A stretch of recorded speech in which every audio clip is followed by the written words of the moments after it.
তিনিও আমার মতো শ্রমিক আন্দোলনে নূতন হলেও চমৎকার বক্তব্য রেখেছেন। এই শ্রমিকদের দিন পালনের ক্ষেত্রে, গঠনের ক্ষেত্রে তাদের মধ্যে যে কমতি ঘাটতি আছে তো বটেই, আমাদের মধ্যে আছে। আমাদের পরিকল্পিত প্রশিক্ষণ তারবিয়াতের মাধ্যমে তাদেরকে তৈরি করে ফেলবো ইনশাআল্লাহ।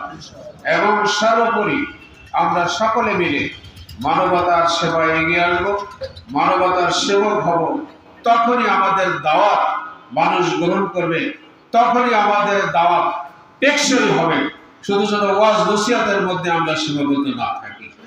আমাদের ব্যক্তিগত জীবন, আমাদের পারিবারিক জীবন, আমাদের লেনদেন, আমাদের পোশাক আশাক, আমাদের চাহনি, আমাদের মুখের ভাষা, আমাদের দাঁতগুলো পান খেয়ে কালো না রাখা, বরং এটা পরিচ্ছন্ন রেখে হাসতে হাসতে একটু মৃদু মিষ্টি ভাষায় মানুষের সালাম বিনিময় থেকে শুরু করে সব ব্যাপারে এক আল্লাহর বান্দা আর এক আল্লাহর বান্দাকে বুকে জড়িয়ে ধরে আমরা একাকার হয়ে এক আত্মায় পরিণত হয়ে যেতে চাই।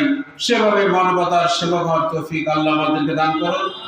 শেষ কথা, বৈষম্য বিরোধী ছাত্র আন্দোলনের সফল গণ অভ্যুত্থানের মাধ্যমে আজকে বাংলাদেশের এই উন্মুক্ত পরিবেশ যারা এনে দিলেন, সেই শহীদ আবু সাইদ, সাতক্ষীরা আসিফ সহ প্রায় ১,৫০০ তরুণ তাজা জীবন ঝরে গেল। আল্লাহ তাদের সকলের শাহাদাতকে আপনি কবুল করুন। তাদের অবদানকে জাতির ইতিহাসের স্বর্ণাক্ষরে লিখে রাখার উদ্যোগ জাতি নেবে। আর এই সকল মুভমেন্ট এটা ধরে রাখার জন্য অতন্ত্রী প্রহরীর মতো আমরা সজাগ থাকব।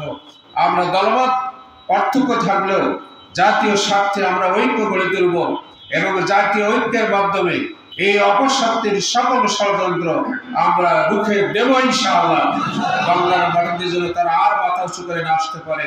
মহান আল্লাহ তাআলা এই নির্যাতিত মানব গোষ্ঠীর এই আর্তনাদ দেশ, জাতি, ইসলাম, মুসলিম জাতিসত্তাকে আর তারা যেন চক্রান্ত করে নস্যাৎ না করে দিতে পারে, তার জন্য মহান আল্লাহ তাআলা জাতিকে এই মহাসত্য উপলব্ধি করে জাতীয় ঐক্য বজায় রেখে এই অপশক্তির বিরুদ্ধে সজাগ সচেতন ভূমিকা রেখে বর্তমান সরকার যেহেতু তারা বৈষম্য বিরোধী আন্দোলনের ফসল, সেই জন্য তারা সফল হোক, দেশের যাবতীয় সংস্কার সফল হোক, তারপরে সুন্দর একটি নির্বাচনের মাধ্যমে জাতি কাঙ্ক্ষিত ব্যক্তিদের কাছেই দেশ পরিচালনার দায়িত্ব অর্পণ করুক, সেই তৌফিক কামনা করে বক্তব্য এটি লম্বা করে ফেলেছি। বিয়াদবি মাপ চেয়ে শেষ করছি। আসসালামু আলাইকুম।